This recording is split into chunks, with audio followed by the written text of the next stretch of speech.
Saya dilempar-lempar oleh masyarakat karena dikawal Polri, yang dikawal polisinya itu. Tapi kalau untuk pajak itu hanya cepatnya aja sekarang. Korupsinya gede-gede tuh. Udah saya di situ.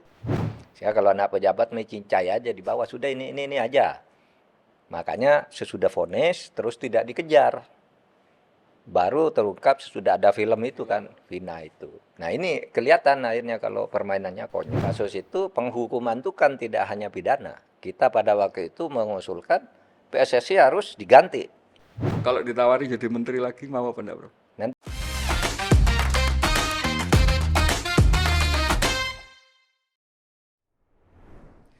Salam Pancasila. Kawan, bertemu lagi dengan saya, Winarko Ngantiwani di Ruang Dialektika.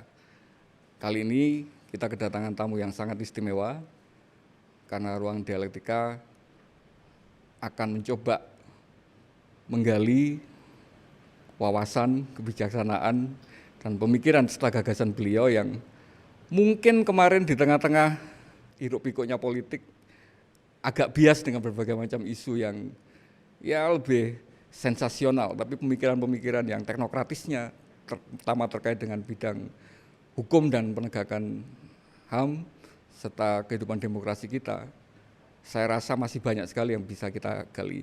Tanpa berpanjang kata, kita sambut tamu Ruang Dialektika kali ini, Profesor Muhammad Mahfud MD. Mas Win, Apa kabar, Prof? baik. Salam Pancasila. Salam Pancasila. Terima kasih, Prof, sudah mau hadir Sama. di Ruang Dialektika. Sama terima kasih juga. Sama terima kasih sudah dipinjemin tempat. Prof, saya mulai dengan yang agak ringan. Dalam artian kemudian ini tidak ada konsekuensi apa-apa. Kemarin diakui, Prof, ternyata sama Menteri Investasi bahwa belum ada investor masuk ke IKN katanya. Padahal waktu di debat kemarin Prof sempat disalahkan sama Cawapres, katanya kurang baca katanya. Ya, Sudah ada permintaan maaf menyalahkan itu. enggak. Ya benar, karena kalau saya mau debat itu, apalagi terbuka begitu, kan pakai data dulu. Ya kan? Saya bilang belum ada, karena saya tahu belum ada. Nggak ada minta maaf tapi ya? Enggak, tapi akhirnya kebenaran itu terungkap. Pada akhirnya sampai per hari ini nih kita ketemu, kan belum ada juga investasi investasi dari luar ya. Karena pada waktu itu yang muncul kan klaim aja. Iya, Pak, sama mungkin ada groundbreaking. ya groundbreaking juga enggak ada. Misalnya ya Pak Jokowi ke Singapura mengumpulkan 170 orang pengusaha. Lalu suruh dengarkan pidato, lalu diumumkan investor Singapura 170. Padahal mereka dengarkan pidato aja. Ada beberapa yang membuat LOI. ya, Letter of Intent ya. Dan sampai sekarang enggak ada. Jadi kebenaran itu akan tetap terungkap. Dan ya kadangkala ya enggak perlu minta maaf kan. Semua orang sudah tahu lah, yang penting kebenaran. Sama ketika berdebat itu kan saya bilang deforestasi di Indonesia mencapai 10 juta hektar, 12 kali lipat luasnya Pulau Madura, ya kan? Dibantah. Jadi saya kira nggak bisa dibantah, ini data internasional dan itu datanya dari seorang guru besar namanya Prof. Haryadi.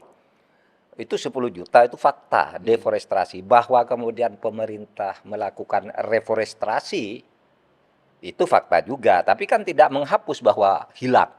Iya toh, bahwa hilang 10 juta hektar. Tapi lalu ada deforestasi sekian hektar. Gitu. Reforestasinya itu ya tidak menghilangkan fakta data yang sudah ada. Kan saya bicara Bahkan data. mungkin nggak sebanding juga dengan Itu namanya debat. Gitu ya. Kalau saya pendekatannya debat itu kan bukan menang-menangan. Tapi benar-benaran aja. Saya bukan mencari menang tapi mencari benar. Mencari benar itu harus dengan data, tidak usah provokatif. ya mudah-mudahan kemudian dengan terbuka data seperti itu akhirnya publik tahu kemarin nggak lagi milih kucing dalam karung gitu ya, kira-kira jenis kelaminnya apa gitu ya. Ya negara ini harus jalan. Negara ini harus jalan, tidak boleh misalnya karena kita kecewa, karena kita kalah lalu mau merongrong, enggak. Kita harus sportif aja. Rakyat sudah memilih dengan segala risikonya dan dengan segala caranya setiap kontestan kemudian diputus oleh MK pada saat terakhir seperti itu, ya sudah harus jalan. Kita harus buka jalan selebar-lebarnya karena negeri ini sangat besar, sangat menyenangkan, negeri ini kaya raya gitu, sehingga harus kita jaga sama-sama, jangan hanya karena kontestasi politik gitu lalu mau merongrong, nggak boleh. Nanti mungkin di ujung nanti kira-kira kita akan tanya lebih gali lebih dalam kira-kira jalan ke depannya gimana. Tapi sebelum ke sana, Oke. kami ingin mendapatkan berbagai macam gambaran penerangan lah kira-kira. Kira-kira memahami berbagai macam dinamika penegakan hukum belakangan ini seperti apa. Kita mulai dengan yang paling ramai belakangan, masalah Vina. meninggalnya 2 orang yang kemudian itu penanganan hukumnya itu ya menjadikan berbagai macam ya katakanlah kebobrokan, banyak yang bilang kelemahan. Bagaimana kemudian penegakan hukum di Indonesia itu tidak melakukan proses-proses yang semestinya. Karena kemudian hari ini sampai hari ini itu pun menjadi pertanyaan, kira-kira 7 orang yang sudah divonis seumur hidup itu benar apa enggak? Padahal itu sudah melewati cross check proses, Prof. Oke. Mulai dari pengadilan negeri sampai Mahkamah Agung, tapi kemudian itu tidak ada Peradilan keyakinan gitu ya bahwa Peradilan kemudian itu sesat. sudah melalui proses. Ini artinya seperti apa, Prof? Apakah gagal kita kemudian secara sistem? Gini, sebelum saya masuk ke itu, mari kita berpikir positif bahwa secara umum Polri di Indonesia itu tidak jelek gitu ya. Karena Anda tahu Indonesia itu punya 520 Polres. Sesuai jumlah kabupaten kota Iya. ya. Kemudian ada 34 Polda, ya kan? Ada beberapa provinsi belum ada Jadi Poldanya kali ya, masih dirangkap. Terutama yang baru 34 Polda. Itu kan kasusnya ribuan juga, tetapi tidak jadi kasus. Nah, oleh sebab itu kita berharap agar Polri tidak dipandang gelap seluruhnya. Tapi memang ada titik-titik noda di segi-segi tertentu itu yang biasanya menyangkut korupsi, menyangkut narkoba, menyangkut pejabat tinggi. Itu Polri agaknya tidak profesional, bukan hanya tidak profesional itu bagi saya tidak bisa melaksanakan tugas karena tidak cakap lah gitu. Tapi lebih dari itu, ini pelakunya cakap tapi sengaja melakukan itu, gitu. Atau menyangkut personil dan Lah anggota iya, keluarganya sendiri. makanya oknum kan, oknum seperti di yang kasus Vina itu kan jelas ya, pengadilan udah membuktikan nih bahwa ini salah sekian orang, tapi kemudian nangkap orang yang salah sehingga yang 11 seluruhnya divonis itu 11 kan 8 masuk, yang 3 buronan. buron, sebenarnya menjadi tidak sebenarnya dulu itu. Ini bisa menjadi novum bahwa hakim melakukan kekeliruan di dalam memutus karena salahnya bukti-bukti yang diajukan. Itu bisa jadi novum. Mudah-mudahan lah ini, karena gini loh, kalau di dalam pengadilan tuh jangan kita ini terlalu galak menegakkan hukum, terutama hukum pidana, lalu yang dihukum orang yang tidak bersalah. Nah, yang kasus Vina itu ya mau bicara apa lagi? Udah jelas pengadilannya tertipu lah ya. Saya tidak yakin pengadilannya ketika itu masuk ke sebuah konspirasi. Konspirasinya itu ada di bawah, di tingkat penyelidikan. Ya, di tingkat penyelidikan di Polri, ya kan? Ya karena itu kan terbukti sekarang itu. Dan sekarang menjadi kocar-kacir, kemana siapa nih yang mau dimintai pertanggungjawaban. Menurut saya polisi tidak usah malu-malu. Segera aja diadakan tindakan. Dibuka gitu ya. Direeksaminasi ulang. Oh iya, penting itu dilakukan agar terutama menyongsong pemerintahan baru itu, polisi itu sudah lepas dari noda-noda hitam yang terlalu hitam gitu untuk masuk ke era pemerintahan baru. Ya kan banyak nih kasus Polri selama ini, ada kasus Sambo, ada Mario Dendi, ada kasus Padang, ada kasus macam-macam tuh yang di Sumatera Utara itu ada lagi, terus ada Vina. Nah, sementara kita tahu di tengah masyarakat yang agak rendah gitu ya, masyarakat di pedesaan, di kecamatan, itu kerja Polri bagus karena relatif aman kan, itu kan mau tugas Polri. Anda mau keluar malam gitu, Misalnya di Madura sana Anda keluar malam sendirian aman asal Anda punya musuh khusus ya. Dalam keadaan biasa aja keluar malam mau nonton bioskop malam di desa-desa juga aman. Dan kasus-kasus pertengkaran antar masyarakat itu bisa diselesaikan dengan restoratif justice. Artinya kita harus dukung ya Polri ini untuk mengambil yang pola yang bagus ini. Yang tidak benar mari kita gempur habis-habisan kayak yang Sambo, Mario Dendi apa itu kita gempur habis karena itu menodai Polri yang bagus secara umum gambar besarnya kan bagus moseknya itu. Ya, ada kemudian orang yang membandingkan gini, Pak. Ketika Sambo, pucuk tertinggi dari penegak hukum di internal Polri, itu kemudian melakukan kejahatan, itu bisa terbongkar.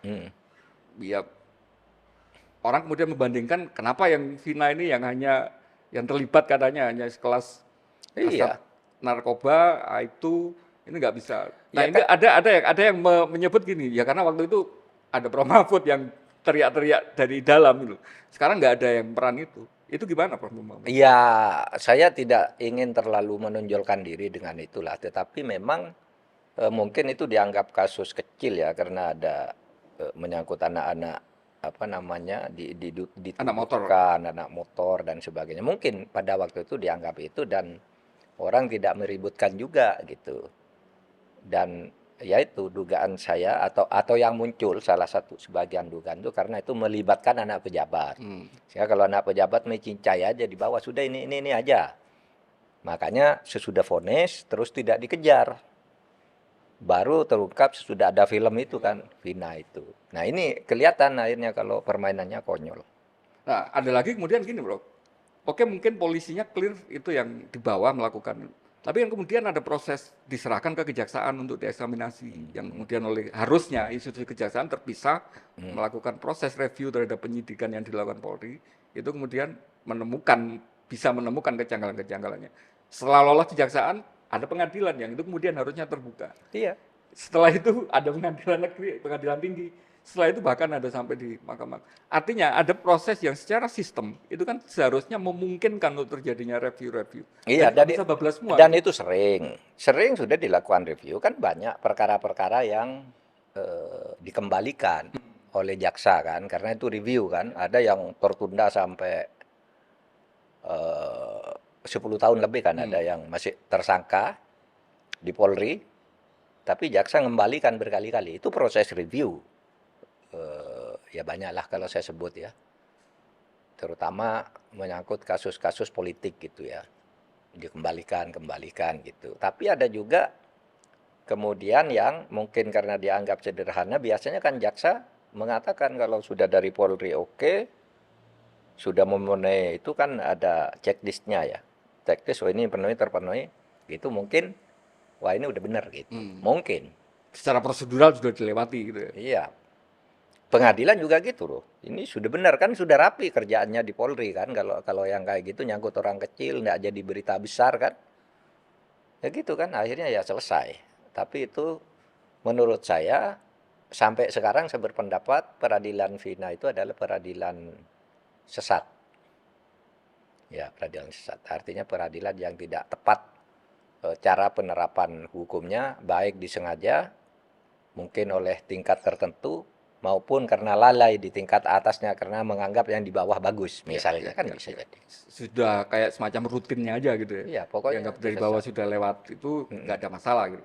Tidak ada eksaminasi yang terlalu serius untuk iya, itu gitu. iya. Nah ini juga kemudian menimbulkan semacam apa istilahnya kekhawatiran lagi dan itu sudah jadi ada diem rasanya kalau nggak ada film ini kemarin itu kan Iya, nggak viral gitu kan. Ketika nggak viral, no viral, no justice. Ketika nggak viral, nggak tahu. Makanya saya tidak tahu selama hampir 5 tahun saya di Polhukam nggak pernah dengar kasus itu. Itu kan terjadi tahun 2017. 2016 ya, 2016. Saya menjadi menteri 2019, nggak pernah dengar ada kasus itu.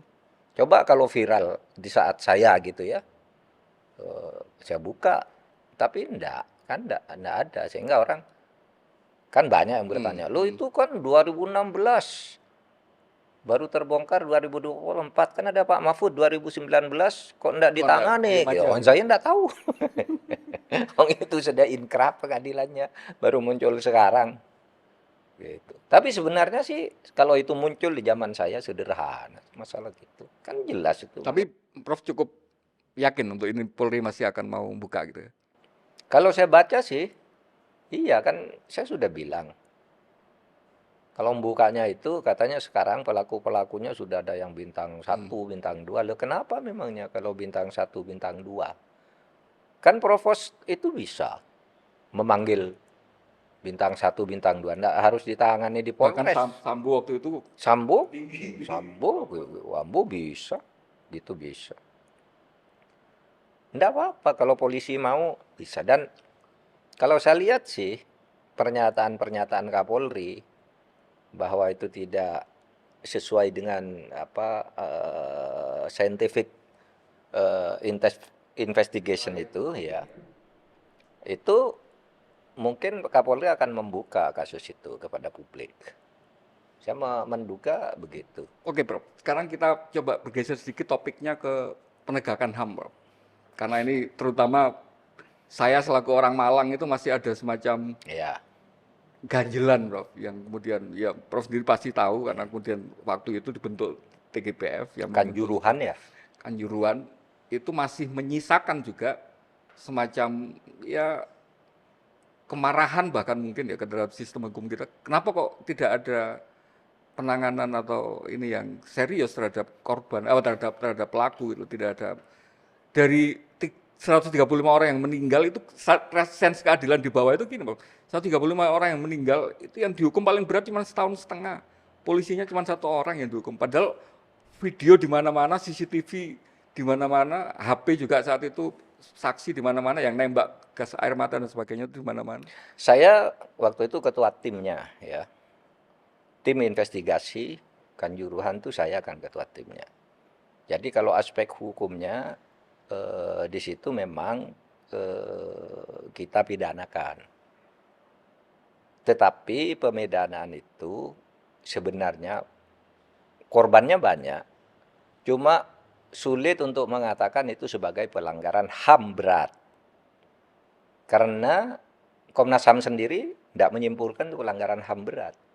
Kalau itulah mau disebut kejahatan, itu kejahatan berat boleh karena korbannya 35 orang. 135 orang. Itu yang terdaftar kan katanya Iya, ada juga yang iya, di luar itu kejahatan berat. Beda kejahatan berat dan pelanggaran HAM berat. Kalau pelanggaran HAM berat itu yang menentukan Komnas HAM dan pelakunya pejabat secara terstruktur, sistematis, masif. Sehingga ketika korban itu datang ke kantor saya minta itu dibawa sebagai kasus pelanggaran HAM berat ya. Yang menentukan pelanggaran HAM berat itu adalah Komnas HAM. Komnas HAM sudah konferensi pers bahwa tidak ada pelanggaran HAM berat, itu kelalaian aja, salah koordinasi gitu. Oke. Lalu kalau gitu pidananya, sesudah dicari pidananya yang saya ingat waktu itu ada pertentangan ya antara Polda dan Kejati. Rame sampai saya panggil ke Jakarta. Tersangkanya ini ditolak, ini menyebut ini ditolak gitu. Sampai akhirnya yang realistis diterima bersama itu oleh mereka, itu yang diadili itu pada akhirnya. Tapi kan Ketua Panpel, koordinator keamanan sama komandan Brimobnya yang dari Surabaya itu ya. Ya, saya tidak tahu persis karena masalah hukumnya lalu kita serahkan ke Polri gitu ya. Yang kedua, dari kasus itu penghukuman itu kan tidak hanya pidana. Kita pada waktu itu mengusulkan PSSI harus diganti. Kan waktu itu masih bertahan, tidak mau, tidak salah. Saya bilang ganti. Diganti kan? Diganti akhirnya. Lepas dari apakah penggantinya lebih baik apa tidak itu soal lain. Tetapi ini harus ditindak. Kalau enggak, ya kita cari pidananya, saya bilang. Terus, ya diganti. Sehingga kepada teman-teman di Malang dengan segera hormat ketika ke saya katakan ya gimana ya saya mau menentukan ini pelanggaran HAM berat. Karena itu sebenarnya kejahatan atau kelalaian yang luar biasa sehingga itu bisa menjadi kejahatan kan. Ya itu kan kita sih punya video-video bahwa itu memang kejahatan gitu ya. Tapi oke lah. Itu ada yang ada yang berlindung, ada yang ingin menyelamatkan orang dan sebagainya, itu mungkin saja terjadi. Itu sama sekali tidak diduga. Tapi laporan Komnas HAM dan laporan kami itu sudah jadi disampaikan ke Polri juga, gitu. Jadi dari kacamata pemerintah itu sudah selesai, Prof, ya?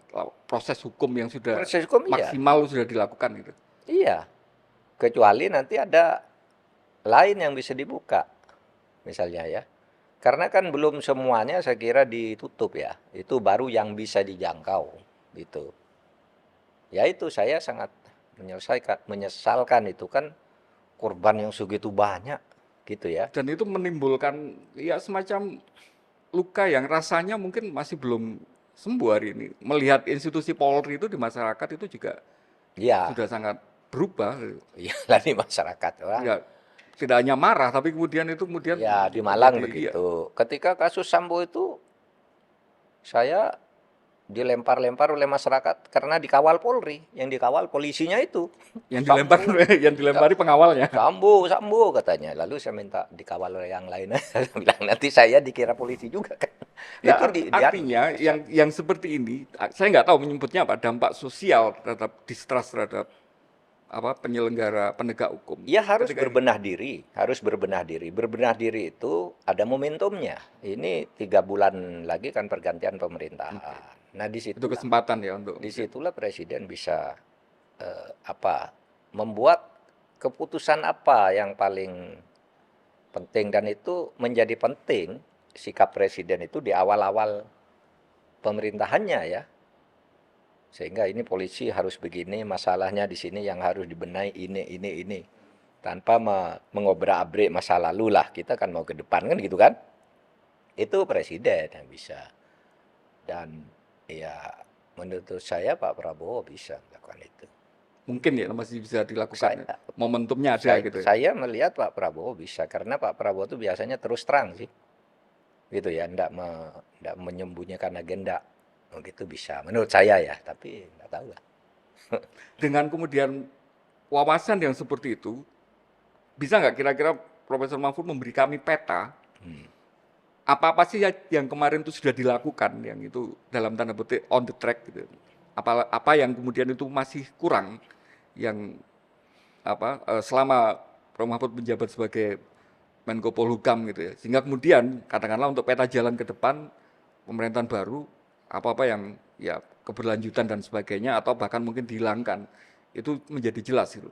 Bisa nggak Prof diberikan gambaran ke kami? Saya hanya membaginya dalam 2 garis besar itu ya. Yang bisa saya lakukan waktu itu kalau berada peta saya adalah masalah-masalah besar yang menjadi perhatian publik.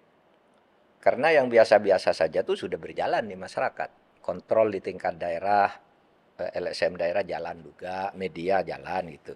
Yang saya lakukan yang besar-besar, masalah yang menjadi perhatian publik dan masalah tunggakan tugas negara yang tertunda. Misalnya masalah pelanggaran HAM berat, masalah BLBI dan sebagainya gitu. Sehingga bagi saya kalau ditanya gimana ya petanya, ya itu yang saya lakukan, yang saya kira semua Menko ya, yang menunjuk ke publik itu jangan diabaikan. Kalau seorang Menko diam aja terjadi seorang kontroversi di masyarakat tentang satu kasus, terus apa gunanya Menko kan gitu kan? Berarti kan kalau ada Presiden. kontroversi ada yang salah tadi kan, gitu. Iya, Sampaikan tadi kan.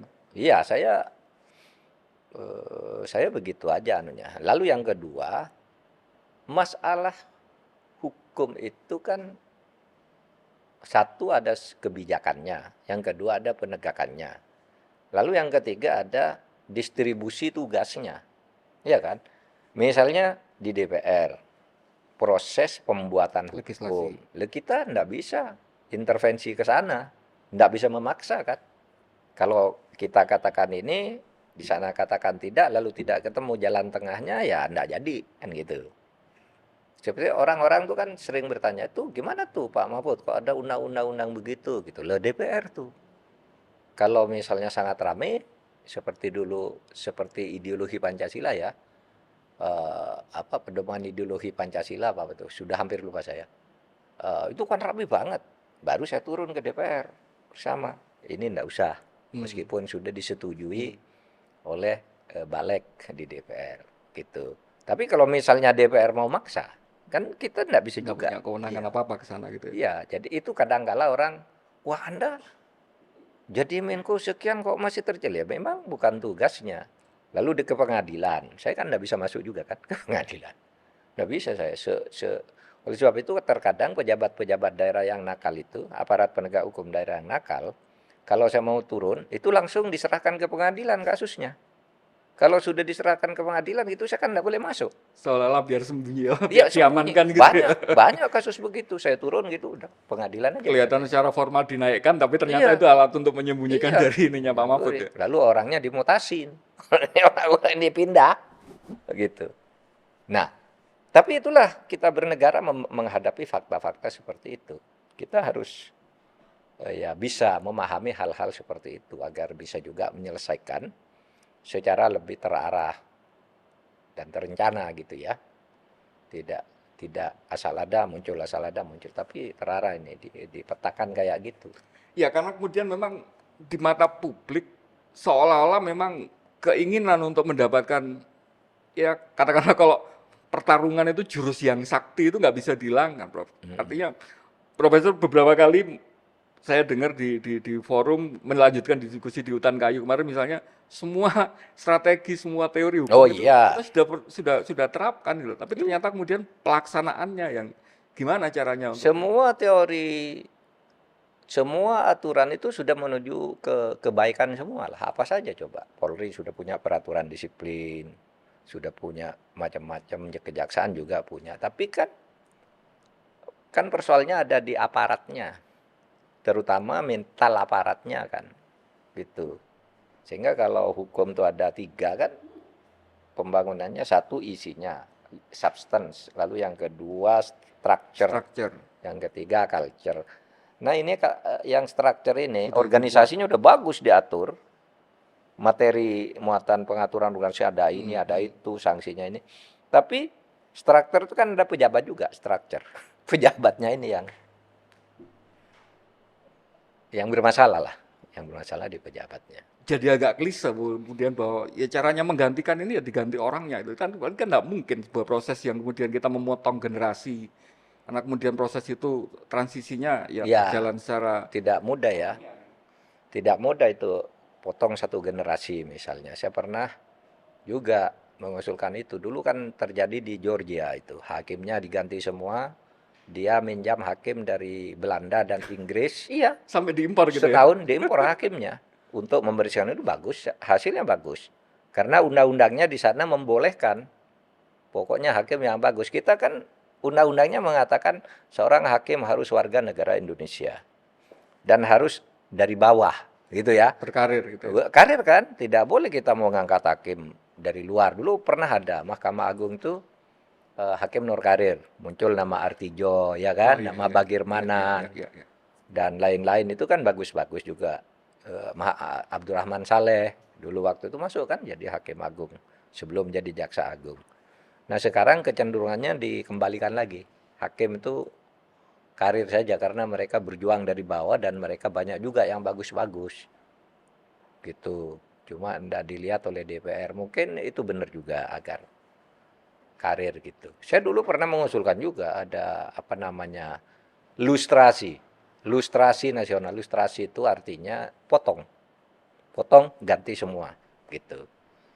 Tapi yang mau melakukan lustrasi itu harus lewat undang-undang.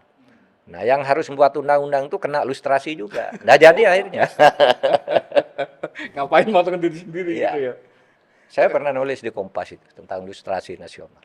Karena ada semacam ketakutan gini, Pak. Dengan sistem yang hanya memberi insentif untuk orang yang akomodatif terhadap sistem yang sudah rusak ini, yang hanya mungkin bisa naik kan berarti orang-orang yang memang sudah dalam prosesnya memang mengikuti cara berpikir atau mengikuti alur berpikir yang sudah rusak tadi gitu. Akhirnya yang naik ke atas ya tetap aja akhirnya. Yang sangat menyedihkan tuh sekarang banyak orang nggak berani ngomong kan. Iya kan? Sudah ya, semuanya tersandra, ya kan? semuanya. Sudah Mahkamah Agung buat begitu kemarin tuh. Aduh, pada diem orang, nggak mau, nggak ada. Yang Karena nggak ada malaikat ya. Nanti ngomong ini bisa dibongkar. lah iya kan. Ini bisa di... Kok sekarang orang sangat permisif ya, Mahkamah Agung kayak gitu, terus MK kayak gitu, KPU kayak gitu gitu. Kok orang nganggap itu hal-hal biasa saja. Di perguruan tinggi ada gerakan gejolak di kalangan profesor sih juga tidak berpengaruh di masyarakat kayaknya. Apalagi pemerintah tidak pakai dan dengarkan.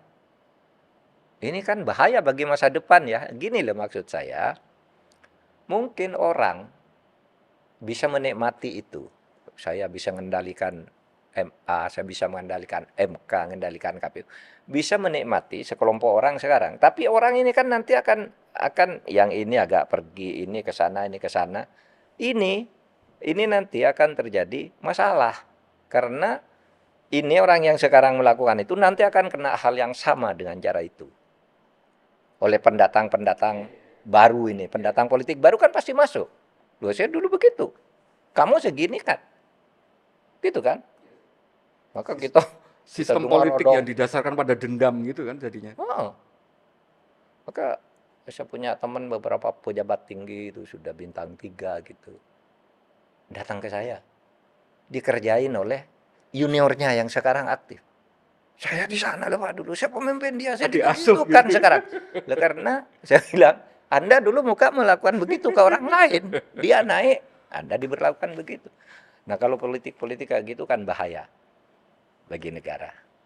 Dan rasanya itu yang terjadi sekarang Iya itu. semakin meluas, Bro. Itu yang terjadi sekarang. Dan itu kalau semakin meluas, ya, ya saya tidak mau berandai-andai yang jelek lah. Yang penting negara ini mari kita perbaiki sama-sama. Nggak, sebelum ngomong ke politik dan hukumnya, saya mau ngasih, nggak tahu ini menurut Prof, benchmark atau contoh best practice apa enggak. Kita pernah melakukan transformasi itu ada paling tidak, sepenilaian saya ada 3. Transformasi orang ngelihat satpamnya BCA, Hmm. transformasi layanan kereta api, Hmm. sama yang ketiga mungkin ini mungkin nggak banyak orang yang tahu, tapi Dirjen Pajak itu menurut saya salah satu yang transformasinya lumayan bagus itu. Sekarang pelayanan publik bagus ya. Tapi kalau untuk pajak itu hanya cepatnya aja sekarang. Korupsinya gede-gede tuh. Udah saya di situ banyak gayus apa itu pajak bea cukai itu kan itu nggak main-main. Harus diperbaiki. Oleh sebab itu saya setuju nih kalau Pak Prabowo kabarnya mau membuat kementerian sendiri untuk penerimaan pajak itu. Wah bagus itu. Apapun namanya lah. Karena saya tahu di situ jelimet ini nggak beres nih di dalam bea cukai pajak itu. Udah. Sudah ada perbaikan yang diusahakan. Tapi kan kita tahu tuh banyaknya di situ orang-orang pada mengeluh semua di masyarakat itu. Gitu kan? Termasuk misalnya mungkin yang masyarakat kaget tuh. Tax amnesty. Anda pernah tahu enggak tax amnesty itu hasilnya berapa dan siapa saja? Anda pernah tahu? Loh, pernah ada yang tahu. Anda minta daftarnya enggak ada. BPK saya tanya enggak punya juga. Siapa yang sudah diputihkan ininya berapa? Iya. Iya. Itu permainnya gila. Tanya aja sekarang ke kementerian mana tax amnesty dulu. Si ABCD siapa berapa gitu enggak ada. Hanya ada foto aja orang ini si Tommy bayar, ini si ini bayar. Tapi laporan akhirnya kayak apa? Kan harusnya terbuka ke publik. Yang sudah Karena itu tidak sudah apa jadi putih setelah kemarin abu-abu itu berapa gitu ya? iya, karena itu tidak mencapai target. Kita tahu targetnya jauh dari yang digambarkan. Nah, kayak gitu-gitu tuh kan bagus kalau diadakan badan penerimaan negara yang di dalamnya ada soal pajak, bea cukai, atau malah kementerian sekalian, tidak apa-apa. Ada Menteri Keuangan sebagai bendahara negara, ada Menteri Pajak dan Bea Cukai, apapun lah namanya penerimaan negara, gitu. Agar ada anunya, tidak berada di satu kolam. Iya. Jadi masuk akal. Soalnya kalau sekarang yang belanjakan sama yang menerima itu jadi satu ini kan bisa jadi masalah juga ini secara keuangan ininya. Iya. Terkait sama proses yang kemudian ini perubahan ini harus melalui proses politik. Ini kan juga jadi Iya makanya kalau udahlah kalau melalui proses politik itu jalannya pertama susah ya karena itu perlu kesadaran moral untuk memperbaiki. Sehingga saya melihat kalau sekarang nih ya mari kesadaran kita bersama mumpung mau ada pemerintahan baru. Lalu yang kedua, kemudian biasanya cara keras. Masyarakat tidak tahan muncul operasi sesar. Bukan saya, bukan Anda, bukan Mas Win, bukan saya. Masyarakat sendiri akan menggiring situasi ke sana. Alam yang akan membawa. reformasi jilid 2. Bisa terjadi. Bisa terjadi karena mau baik-baik nggak bisa juga. Dan susahnya lagi, yang tidak mau diajak baik-baik ini nggak bertanggung jawab. Misalnya ya, DPR. Oh, DPR kok begitu gitu. Mereka anggota DPR nggak usah malu kan yang dicaci bukan saya, itu DPR katanya. Saya kan hanya bagian dari DPR. Lalu nggak ada yang bertanggung jawab. Seolah kalau ngomong itu saya enggak, asal saya enggak gitu, enggak terlibat gitu. Dari satu segi ya, disiplin yang dibangun oleh Pak Harto itu patut diapresiasi kalau dalam hal-hal seperti ini. Iya kan? Korupsi, Pak Harto itu korupsi, tapi korupsinya terukur dan tidak semua lini. Ya hanya Pak Harto dan barisannya aja kan. Tapi dulu mana ada DPR berani korupsi, daerah berani korupsi, enggak ada. Enggak ada. Bukan gara-gara tidak diberitakan, Prof. Enggak juga, kan ada anggaran APBN kan bisa jelas. Nah, Iya kan? APBN-nya kan jelas, ada laporan-laporan. Ada juga kecil-kecilan, diberitakan, tapi kecil-kecilan lah. Dulu ada Budi Haji, ada siapa gitu ya.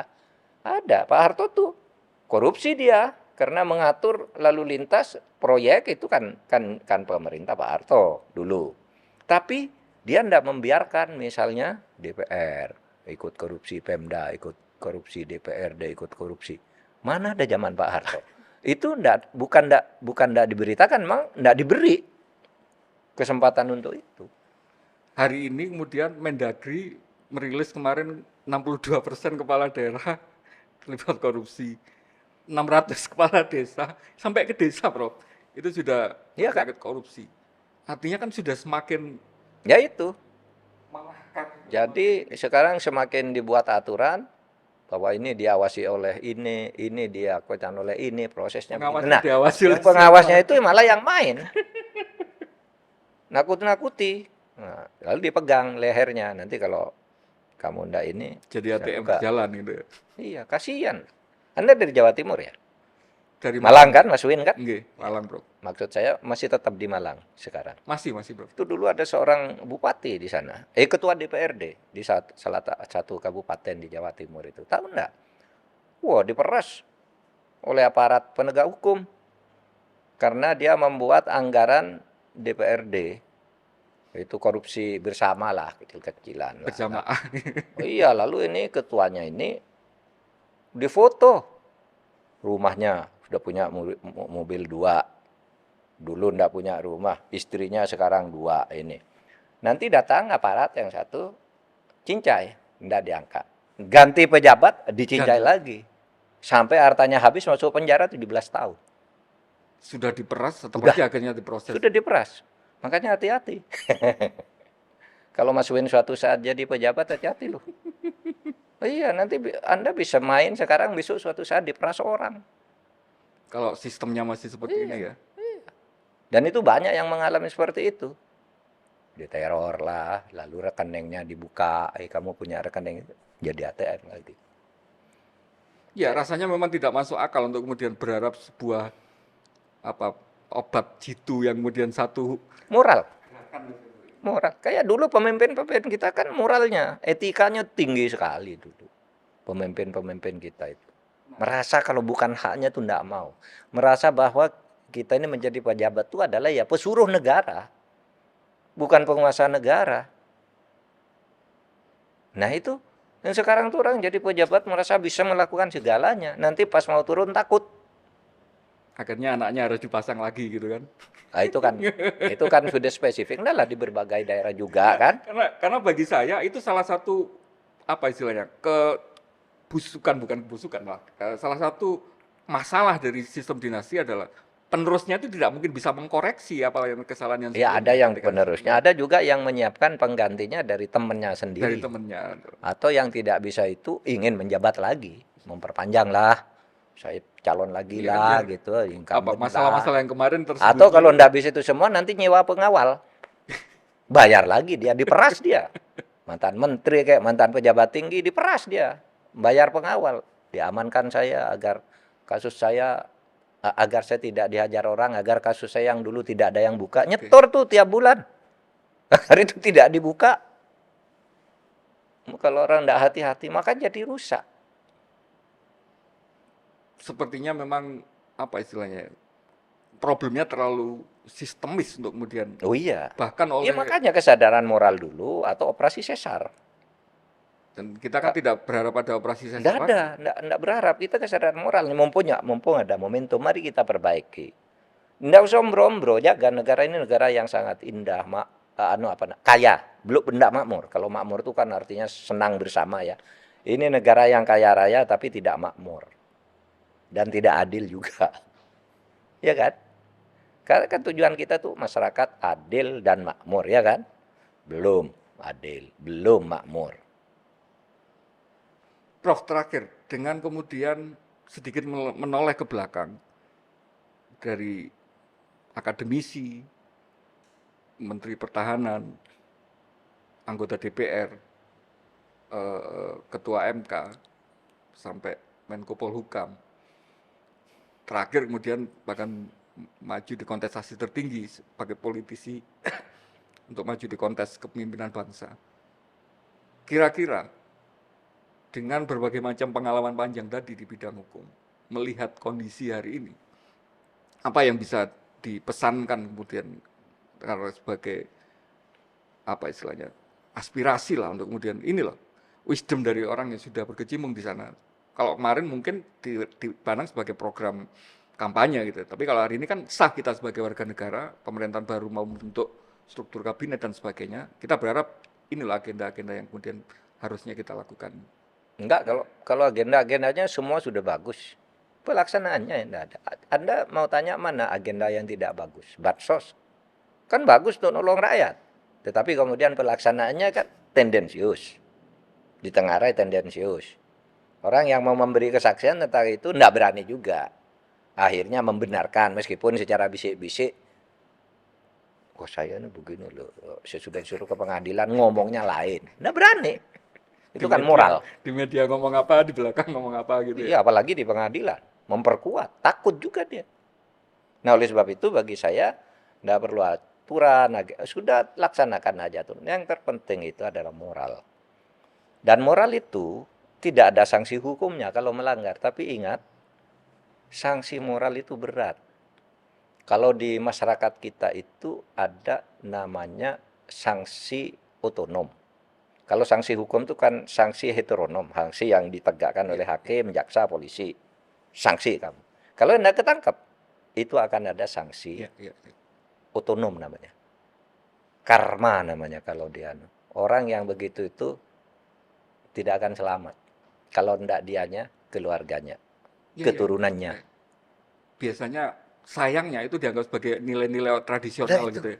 Kearifan lokal seperti itu. Tentang karma, tentang pengucilan sosial, pencibiran oleh masyarakat itu jauh lebih berat. Rasa malu, takut berhenti, gitu kan. Itu bagian dari karma itu. Wah, saya terlanjur buat gini, kalau saya turun nanti anak buah saya nih bongkar. Nah, gitu kan. Nah, itu saya hanya menyarankan itu. Kalau kebijakan sudahlah, udah bagus. Nggak perlu apa-apa lagi. Apa coba? Kalau saya ditanya setiap orang, Pak harus begini, udah. Sama kan? Ketika saya dulu kasus Papua itu, Pak harus begini. Sudah, ini buktinya, ini beritanya. Harus gini kata yang satunya. Sudah semua. Tinggal moral kita aja. Gitu. Artinya harusnya hari ini proses politik yang perlu kita lakukan adalah mencari orang-orang yang standar moralnya tadi tinggi, Oh iya. integritasnya bagus. Iya dong, makanya ada syarat untuk menjadi pejabat itu yang pertama kan takwa kepada Tuhan Yang Maha Esa. Iya kan? Itu moral. Nggak ada Urusan takwa kepada Tuhan Yang Maha Esa kan urusannya di batin. Nggak bisa diukur dengan hukum orang nggak takwa itu. Coba, saya misalnya takwa, Anda nggak takwa. Gimana ngukurnya secara hukum? Moral. Lalu yang kedua, setia kepada Pancasila dan undang-undang. Itu moral. Ya. Kesetiaan itu kan moral. Ya, ya. Itu syarat kan. Karena tidak ada lembaga yang bisa menilai itu, saya bertanya secara personal. Menilai Prof. Mahfud moral. kan, bukan, saya akan menanyakan langsung ini. Prof. Mahfud kan juga bagi publik itu juga orang yang dianggap sebagai pejabat yang sudah teruji secara moral dan integritasnya. Mungkin nggak itu kemudian nanti masuk lagi di pemerintahan berikutnya? Oh, saya tidak pernah berpikir begitu. Bagi saya harus tetap mengabdi, ya, dimanapun, gitu ya. Tapi saya juga punya standar etik di dalam politik itu. Etikanya, lalu dia menang, dia yang menentukan, gitu kan? Dia yang berkeringat, dia yang kerja, Iya kan? dia yang ini. Itu standar etik saya. Tetapi saya harus terus berjuang karena perjuangan itu banyak. Orang pesantren Jawa Timur itu kan bilang malah yudroku kulluhu la yudroku kulluhu. Kalau kamu tidak bisa dapat seluruhnya, jangan tinggalkan sisanya. Ya.